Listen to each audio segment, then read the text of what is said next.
What's going on, guys? Ben from JK Gear and Gadgets, and welcome back to another episode of the JK 1-ton swap video series. That's hard to say, but in this video we are focusing on building our own steering for our Dana 60.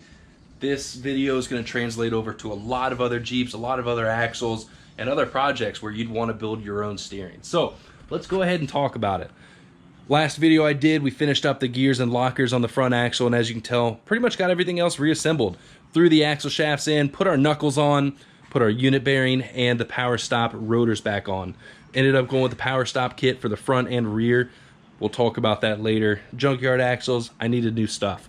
But a few videos back, I welded on our Barnes high steer arms, so I went with the rest of their kit. Barnes 4-wheel drive Superduty steering kit. This is a DIY kit. Comes with 2 lengths of DOM tubing, 1.5 inch outside diameter, 1/4 inch wall thickness. Pretty good stuff, but I'm also going to spice it up a little bit. I've bent DOM tubing in the past, so what I'm going to do is fill the inside of our steering with solid aluminum. This is 1 inch solid aluminum, 70/75. It's like $50 online. I'll throw the link in the description, as well as all this stuff. But I went ahead and sanded that down with a flap disc, and we are going to stick aluminum inside our tie rod. So we get the benefits of a strong steel tie rod, but also the benefits of aluminum stuffed inside. Less likely to bend. It's going to create a little bit of that return to center effect, but it is only 1 inch. So we'll see how bomb-proof it is, but I'm definitely excited to try stuffing aluminum inside our steel tie rod. I think it's going to work out pretty good.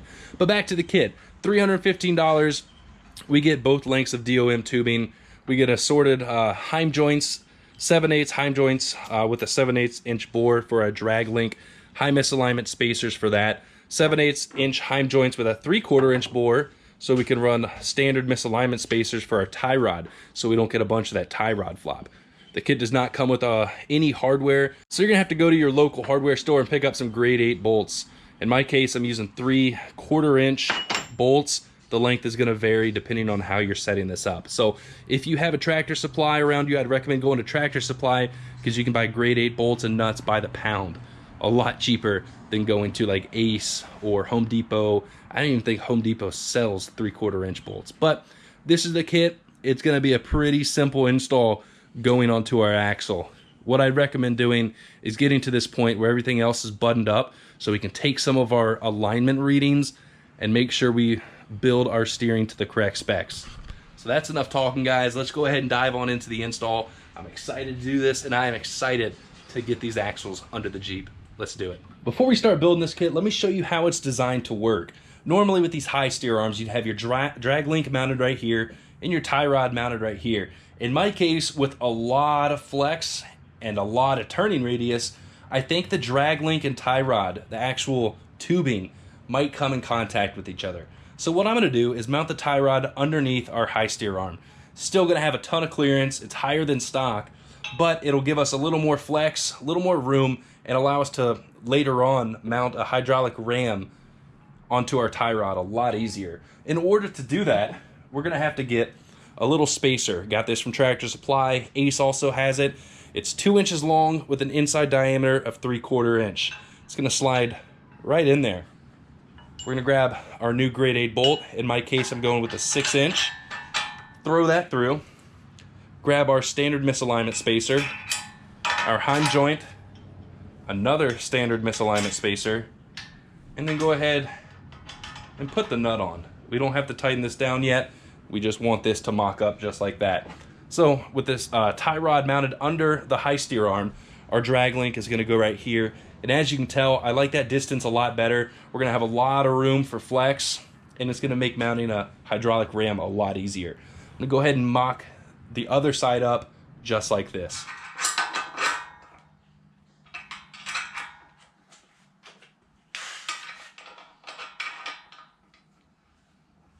Now, we already have our bung and our jam nuts installed. As you can tell, I left plenty of threads left out, about 4 or 5 threads. So once we're done welding this up, we can still have plenty of adjustment to set our toe. Next up, it's time to kind of go ahead and set up our alignment. We want to set this up so we have the correct toe. What toe is the angle of our, pretty much the steering the wheels and tires going in or out. A good place to set up your toe when you're making your tie rod is either neutral, so 0, or towed in a little bit. So as you can tell, when I put the rotors on, went ahead and put a few lug nuts on to go ahead and snug it up. Clamped a piece of wood over on this side as well as that side. And we're gonna go ahead and measure our toe. We're gonna grab our measuring tape, put it over here on this piece of wood, bring it over and take a measurement on this side. So as you can tell, I'm right at 68.5. We're gonna move it to the back side, right over there, and take a measurement right here. That landed on my foot. And this is about 68 3/8. So right now we're actually a little bit towed out, meaning the front is more open than the back. So to change that, we're gonna push and turn our knuckles in a hair and take another reading. 68.5. And we're gonna come back up to the front side and take another reading until the difference is right there, 68 3/8. So that's actually a little bit over of an 1/8, but we're gonna have a lot of adjustability in our tie rod, so I'm gonna call that good. Once we have our knuckles set up, so we're still towed in a little bit, we're gonna go ahead and take a reading on our high steer arms. Come over here, and I am at 61 7/8. And as you can tell, I already have that written down on our steering arm. So we don't have to keep checking our toe. I can just measure between our steering arms and making sure that we're still in the right spot. So with our Hine joints on our steering arms, our bungs threaded in with our jam nuts, we still have a good amount of threads left for adjustability. We are gonna measure the distance between our two bungs. 50.5 inches. It's gonna be a lot easier if you can have two people, one person holding that side and another holding this side. But what we're actually measuring here, or measuring to, is right where this crease is on the bung. That's as far as the tubing is gonna sit, and we're gonna weld up here. So 50.5, I'm gonna write that down somewhere and go ahead and cut our tie rod to that length.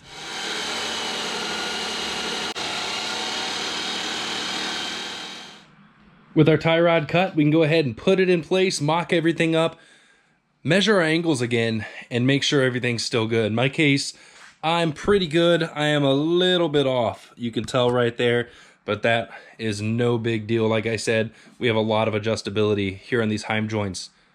In case we mess up, you know, anywhere between 1/4 and 1/2 inch, we'll be able to make up for that during our alignment. But now's the time to make sure that our aluminum is gonna fit. Over here on the tie rod, you can see I made a little black mark. So I measured how deep these bungs actually sit inside the steel. And in my case, from that lip right there, it's 1 inch in. Same as on this side. So what I'm gonna do now is hold up the aluminum bar and make sure that we are not bottoming out the bungs with the aluminum. So let's see, we're pretty close on that side. And over here, we still have room too. So this is a 4-foot aluminum bar, and it looks like it's actually gonna fit perfectly for this project.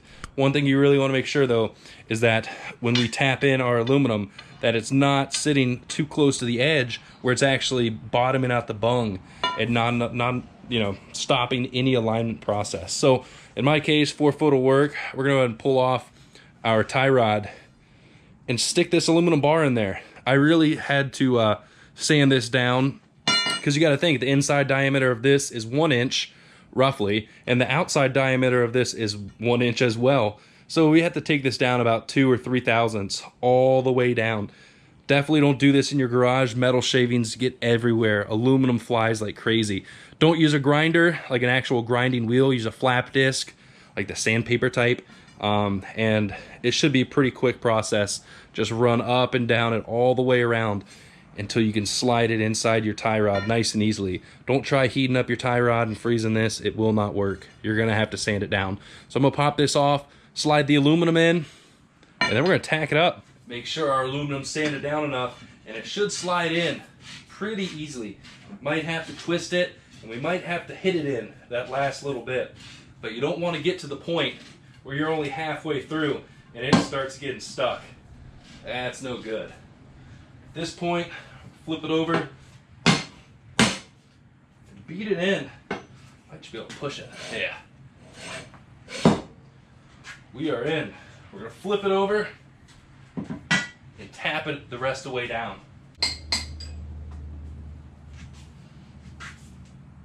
We're gonna try to make sure it's nice and centered on both edges.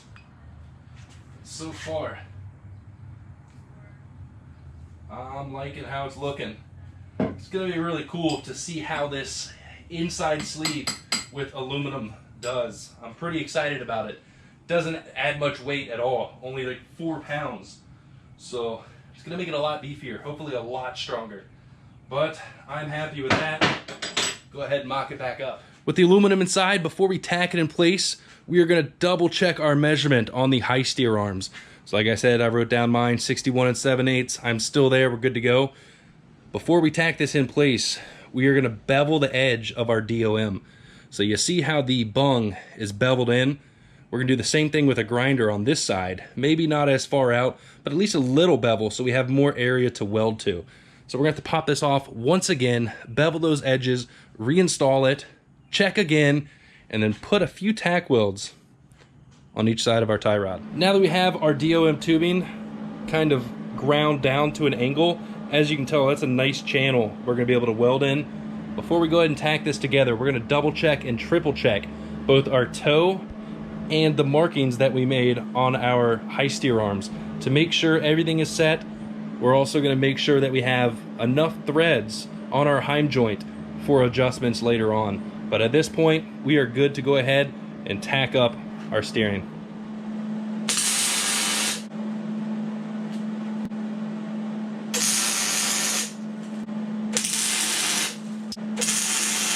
Now that we're tacked, some people prefer to weld it as it sits right now. It's actually a little bit easier to do that because we can sit here with our welding gun, and our left hand, we can slowly turn it and make one continuous weld all the way around.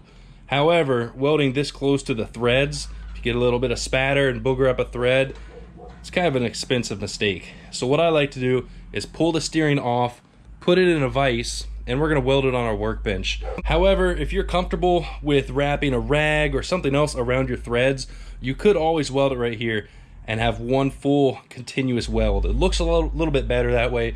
It's hard to control the speed. So personally, I'm gonna pull this off. That way I don't have to risk damaging the high joints. Now that this is tacked in and ready to be welded, let's talk about how to weld bungs. Some people will go ahead and drill a few holes in the DOM so we can do some plug welds down here. But if you weld this correctly, there's really no need to do that. What we're gonna wanna do is do a weld called a root weld and fill up the bottom of this crevice. We're probably only gonna be able to do about 3/4 of this weld before we have to flip the tie rod over and make the other 2 welds. But it's gonna be a 2-piece weld. We're gonna do all the way around root weld, and I'll do that and show you what I'm talking about. After the root weld, we're gonna come over and make one final weld on top of that, and that's gonna keep this really strong. So let's go ahead and make our root weld. I like to start down here at the back bottom side, pull the weld pool up and over, and then once we start going down about right here, I stop and flip the tie rod.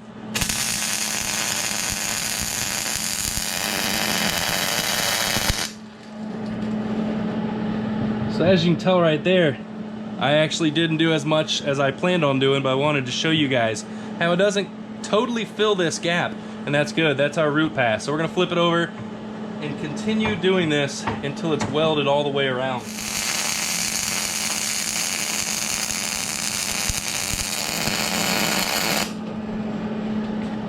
We're gonna let this cool down a little bit and then come over with the final pass. And we're really gonna spread this weld out so it's getting the bung and the DOM.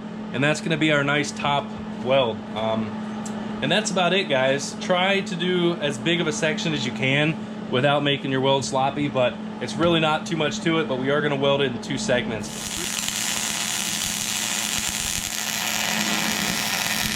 Just like that, our tie rod is fully welded together. A few more steps before we actually go ahead and put it on. we're gonna put a bunch of anti-seize on the threads of our Hine joints and inside the bung. Another great thing about the Barnes kit is that the bung and the jam nut, I'll show you, has a little ring on it, and the jam nut has a little mark. This side is the left-hand side, left-hand threads, meaning to tighten it, we go counterclockwise, and to loosen it, we go clockwise. So it's cool that they were able to incorporate that into the weld bung and the jam nut. So once it's on the axle, whenever we're going to make adjustments or checking our jam nut, make sure it's torqued down, we know which way to turn it. Really, really cool. So in my case, the left-hand thread is going to go on the passenger side. Right-hand thread is going to stay over here on the driver's side. We want to go ahead and make sure that we thread in both sides of our Hine joints evenly. That way, when we put it on the axle and set our toe, we want to make sure that we don't have one jam nut that's all the way collapsed and the other one that's fully extended. So I'm going to go ahead and thread both jam nuts in. So we have about 5 or 6 threads exposed, and then we'll put it back on the axle. Now, let's talk a little bit real quick about legality of Hine steering and welded steering. Most states do allow Hine steering. There are a few that don't, so definitely do your research on that. But honestly, there's thousands and thousands of people running Hine joint steering with no issue. The big deal in some states is welded steering components. They don't allow it for inspections.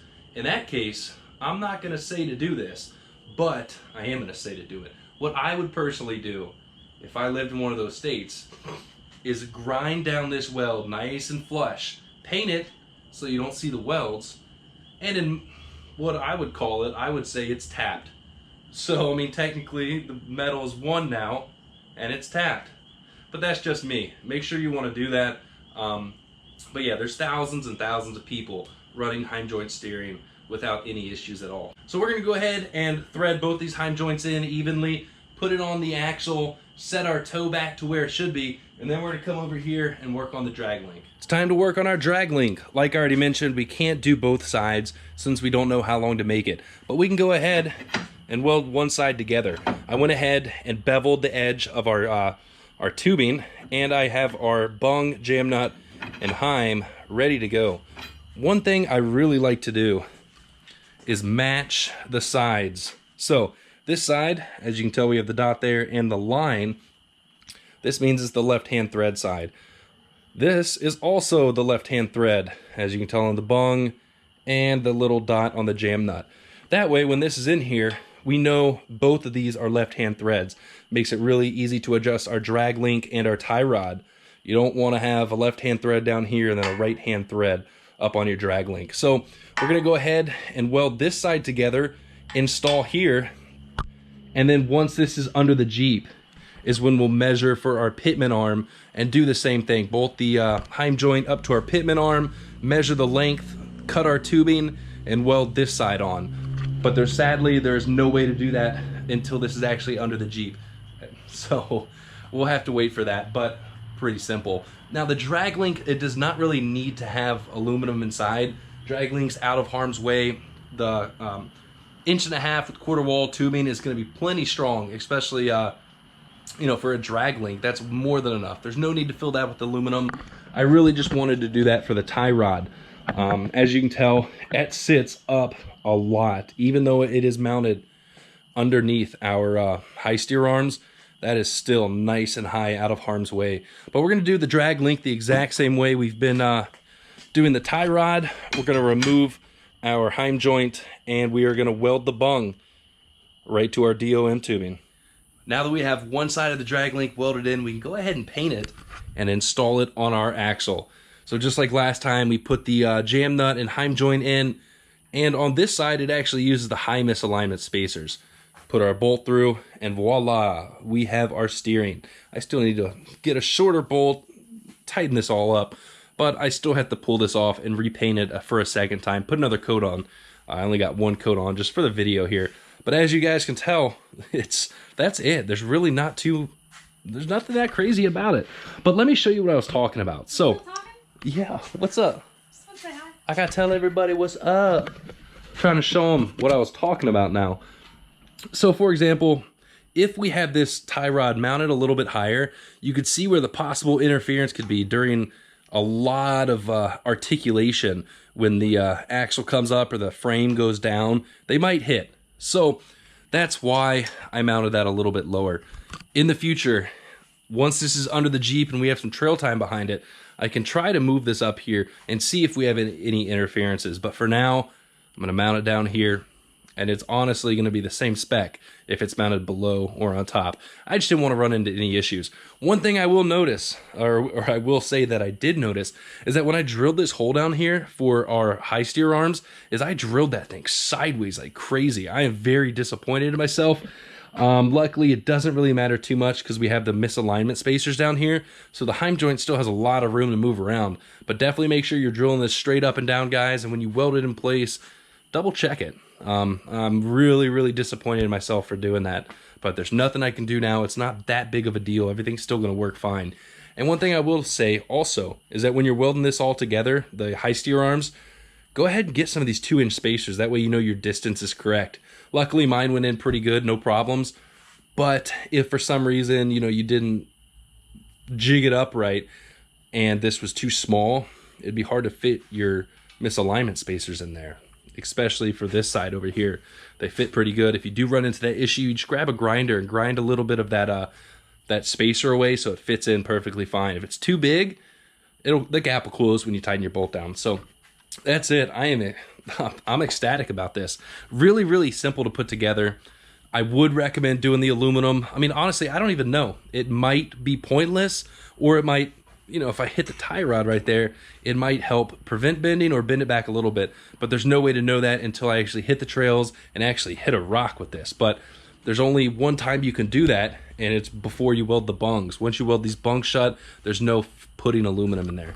One thing I will say is that I think Barnes should include an aluminum option to slide that 1-inch aluminum on there. I think they should put some in stock and have that option available on their website, on all their steering kits, their steel steering kits, like the DIY ones, whether it's for an XJ, YJ, or JK. I think it's a cool option. They could probably make some money. So if you guys agree, go down to the comments and say, Barnes, you should include the aluminum option in your kits. I think they could sell pretty good. I mean, I paid $50 for it. If they had a bunch in stock, they could include that option for $45, and it would save me on shipping too, because I'm ordering from the same place. I don't know. Barnes, if you're watching this, I think it's a good idea. From here into the future, I think a lot of people could possibly start doing that, especially if it works. But we're all set up. Sadly, there's nothing else we can do right now because we do not know the length of where our Pitman arm is going to sit. So just like everything else, once we put this under the Jeep, we'll have to measure where our Pitman arm is, cut it, measure our bong distance out, weld that together, drill our Pitman arm out to 3/4 inch, and install this on our Pitman arm side. One thing I will say is that the top side, where the Pitman arm sits, right there, bloop, high misalignment spacer, Hine, and safety misalignment spacer. This right here is so in case our Hine joint fails, it cannot fall out through the nut. This will catch it. It'll wobble around a lot, but you won't have a total complete failure. But guys, this is pretty simple. I'm gonna go ahead and wrap this video up. I've been talking a lot, but it's an affordable steering option for guys that are doing this swap, or if you're not even doing this swap, if you're swapping in like a Wagoneer 44 into an XJ and you need to build your steering, it's gonna go like this. It's pretty easy. Of course, I say it's easy. I know a lot of you guys probably, this is pretty hard, but if you practice and do some research, watch other videos, really think about how this is going down and your welds are decent, this is a kit that you can easily do in a night. So thanks for watching. Like always, give this video a big thumbs up, subscribe to the channel, and I'm excited to get these things under the Jeep. It's like we're so close, but there's a bunch of other little tiny things that have to go together before we get this under the Jeep. I'm excited to get them under the Jeep so I can go wheeling and freaking bounce on all the rocks, not have to worry about braking.